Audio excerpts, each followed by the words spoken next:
आज हम अध्याय 2 के अंदर आगे बढ़ने जा रहे हैं सूचक। देखो सूचक क्या होता है कि किसी विलयन में अम्ल या क्षार की जो उपस्थिति को बताते हैं वो सूचक कहलाते हैं। कि किसी विलयन के अंदर अम्ल है या क्षार है, अम्ल या क्षार की उपस्थिति को बताने वाले जो पदार्थ हैं वो सूचक कहलाते हैं। और सूचक 3 प्रकार के हैं मुख्यतः।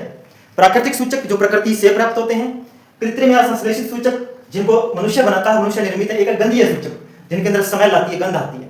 पहला प्राकृतिक सूचक है, प्रकृति से प्राप्त होते हैं, जैसे लिटमस पत्र, ठीक है, हल्दी और लाल पत्ता गोभी, पेटूनिया और हाइड्रेंजिया, ये एक्सपेरिमेंट में काम आते हैं। ये प्राकृतिक सूचक, इनमें से इंपॉर्टेंट एक तो लिटमस पत्र है और एक हल्दी है, ये आपको ध्यान में होनी चाहिए। तो फिर एक कृत्रिम या संश्लेषित सूचक, ठीक है, जैसे मेथिल ऑरेंज और फिनोल्फ्थेलिन, ये नाम ज्यादा इंपॉर्टेंट है। न्यू टाइप में पूछ लेते हैं कि फिनोल्फ्थेलिन निम्न में से है, प्राकृतिक, कृत्रिम, गंधीय है, निम्न में से कोई नहीं, तो ये कृत्रिम या संश्लेषित सूचक है, ठीक है। तीसरा है गंधीय सूचक। देखो इनकी गंध अम्ल या क्षार के साथ बदल जाती है। अगर कोई पदार्थ अम्ल है आगे या क्षार है तो अम्ल या क्षार के संपर्क में आने पर इन सूचकों की जो गंध है वो बदल जाती है। जैसे प्याज है, इसमें गंध होती है, जैसे लौंग का तेल है, वैनिला है, इनमें गंध होती है। फिर नोट, ये जो लिटमस विलयन है ये जब ना अम्लीय हो और ना ही क्षारीय हो तब ये कैसे रंग का होता है? बैंगनी रंग का होता है। और ये क्वेश्चन बहुत ज्यादा इंपॉर्टेंट है 10वीं क्लास के लिए कि लिटमस विलयन का रंग कैसा होता है जब वो ना अम्लीय और ना ही क्षारीय हो, तब वो बैंगनी रंग का होता है। और इस लिटमस विलयन को प्राप्त कहां से करते हैं? जो थैलोफाइटा समूह के लीचेन, ठीक है ना, लीचेन जो पौधे हैं उनसे निकाला जाता है, इसे लाइकेन भी बोलते हैं, ठीक है, लीचेन पौधों से निकाला जाता है। थैलोफाइटा समूह होता है, पांच वर्गीकरण जो पढ़ते हैं, थैलोफाइटा, ब्रायोफाइटा, डाइडोफाइटा, एंजियोजिम्नो, उसके अंदर जो थैलोफाइटा वर्ग के जो पादप हैं उन पादपों के लीचेन या लाइकेन पौधों से निकाला इसको जाता है। किसको? लिटमस विलयन को।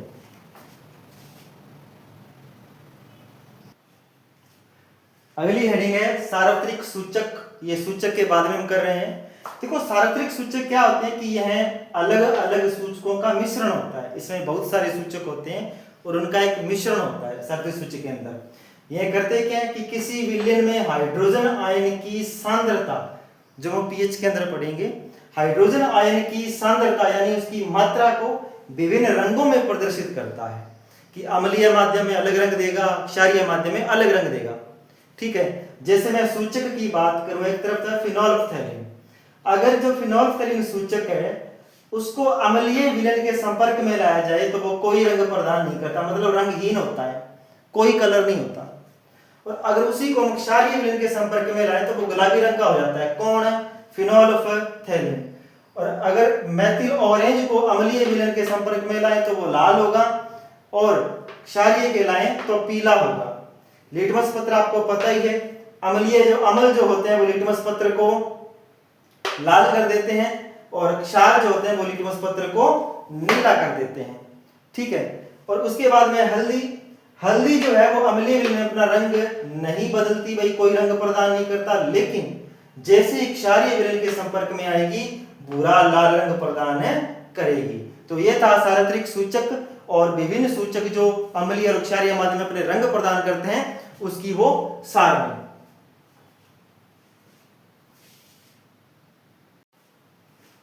आगे है पीएच स्केल। देखो पीएच स्केल क्या होता है कि किसी भी विलयन में यानी सॉल्यूशन में हाइड्रोजन आयन की जो सांद्रता है उसको ज्ञात करने वाला जो स्केल है वो पीएच स्केल कहलाता है।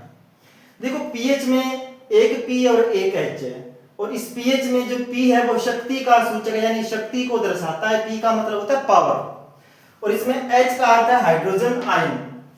पीएच स्केल से सामान्यतः आप 0 से 14 तक की पीएच ज्ञात कर सकते हैं। हाइड्रोनियम या हाइड्रोजन, देखो हाइड्रोनियम ये कैसे बना? हाइड्रोनियम देखो जल का सूत्र है H2O, इसके अंदर जब हम H जोड़ते हैं एक और तो ये H और H2 इधर है तो H3O प्लस, क्योंकि ये क्या कर रहा है, H इसके अंदर आ रहा है, जुड़ रहा है तो मतलब प्लस हो गया H3O प्लस। तो हाइड्रोनियम या हाइड्रोजन आयन की सांद्रता जितनी ज्यादा होगी उसका पीएच उतना ही कम होगा।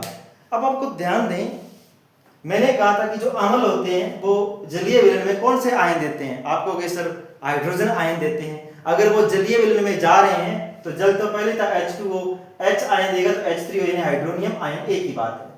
जब वो हाइड्रोजन आयन दे रहे हैं तो वो उतना ही अम्लीय होगा, मतलब उसकी पीएच कम है। पीएच कम कैसे है? जैसे ये एक स्केल है, इस स्केल में 0 से लेकर 14 तक संख्या है और बीच में क्या है 7। मैं कहूं कि अगर pH का मान 7 है तो विलयन उदासीन होता है। चलो आपने लिख लिया उदासीन, कोई बात नहीं।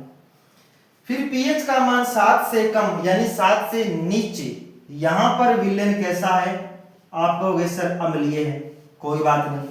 7 देखो pH का मान 7 से ज्यादा और 7 से ऊपर जैसे ही जाओगे तो ये कैसा हो जाएगा? क्षारीय। यहां तक आपको आ गया समझ में।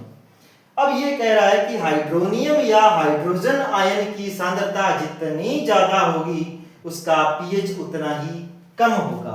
इस लाइन पे गौर करो, ये लाइन बहुत बच्चे कंफ्यूज हो जाते हैं। उतना ही pH कम होगा।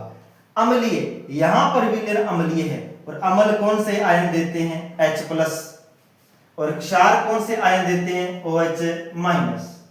ये लाइन क्या कह रही है? हाइड्रोनियम या हाइड्रोजन आयन की सांद्रता यानी इसकी संख्या जितनी ज्यादा होगी विलयन उतना ही अम्लीय है।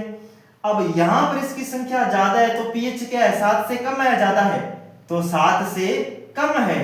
यही तो कह रहा है कि जैसे जैसे 7 से नीचे आते जाएंगे विलयन अम्लीय होता जाएगा, अम्लीय होता जाएगा और हाइड्रोजन आयन की संख्या बढ़ती जाएगी क्योंकि अम्ल हाइड्रोजन आयन देते हैं। इसलिए नीचे नीचे जैसे आएंगे अम्लीय माध्यम होता जाएगा और अम्ल H+ आयन देते जाएंगे। जैसे जैसे 7 से ऊपर जाएंगे विलयन क्षारीय होता जाएगा और OH- आयन की संख्या बढ़ती जाएगी। ठीक है ना। अगर मैं 7 से जस्ट नीचे 6 की बात करूं तो यहां पर विलयन हल्का अम्लीय है, फिर 5, फिर 4, फिर 3, फिर 2, फिर 1। जैसे जैसे 7 से नीचे आऊंगा विलयन जो है वो प्रबल अम्लीय होता जाएगा और प्रबल अम्लीय विलयन में H+ आयन की संख्या ज्यादा होती है और pH वैसे वैसे कैसी होती जाएगी? कम होती जाएगी। ठीक है, दोबारा समझ लो, बहुत ही सिंपल है। pH 7 से जितनी कम होगी विलयन उतना अम्लीय होगा, जितना अम्लीय उतनी संख्या में H+ आयन देंगे। तो मैं ये कह सकता हूं कि अगर कोई विलयन अम्लीय है और H+ आयन की संख्या ज्यादा है तो उसकी pH कम होती है। बिल्कुल सही बात है। ठीक है, जैसे जैसे मैं 7 की तरफ बढ़ता जाऊंगा विलयन हल्का अम्लीय होता जाएगा और H+ आयनों की संख्या भी कम होती जाएगी और 7 से जैसे जैसे मैं ऊपर चला जाऊंगा विलयन जो है वो क्षारीय होता जाएगा और जैसे ही मैं 14 के करीब पहुंच जाऊंगा विलयन प्रबल क्षारीय हो जाएगा और OH- आयन की संख्या बढ़ जाएगी और विलयन 7 पर है तो उदासीन है। ठीक है ना। किसी भी विलयन में यानी जल के अंदर आप बात कर लो, जल के अंदर अम्ल व क्षार है उसकी प्रबलता कैसे पता चलती है? हाइड्रोजन आयन की संख्या से और OH- आयन की संख्या से ही पता चलती है।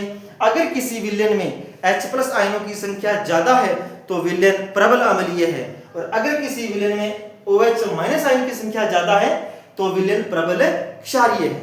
इसकी बात हम कर रहे थे। तो यह बहुत ही सिंपल सा कंसेप्ट है, आप इसको समझ सकते हैं।